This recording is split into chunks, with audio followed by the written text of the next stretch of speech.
రన్యారావు అనే కన్నడ సినీ నటి చేసినటువంటిది.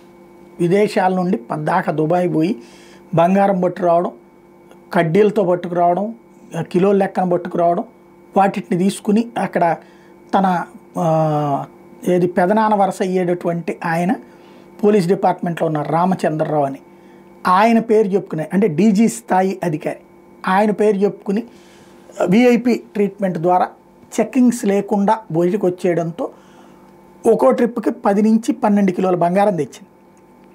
దీంట్లో ఇప్పుడు అక్కడ ఒక బంగారపు వ్యాపారిని అరెస్ట్ చేశాక ఇప్పుడు కేంద్ర ప్రభుత్వం ఇన్వాల్వ్ అయింది. సిబిఐ, ఈడీ దర్యాప్తు ప్రారంభించింది. రెండో పక్కన కర్ణాటక హోంశాఖ ఇప్పుడు అక్కడ ఉన్నటువంటి ఆ రామచంద్రరావు అనేటటువంటి అధికారిని మీద విచారణకి అనుమతించింది. తద్వారా రాబోయే రోజుల్లో ఈ బంగారం ఎక్కడి నుంచి స్మగ్లింగ్ జరిగింది, ఎప్పటి నుంచి జరుగుతుంది, దీని వెనకాల ఉన్నటువంటి ఉద్దేశం ఏంటి, ఎవరెవరు చేస్తున్నారు, ఇదంతా బయటపడబోతోంది.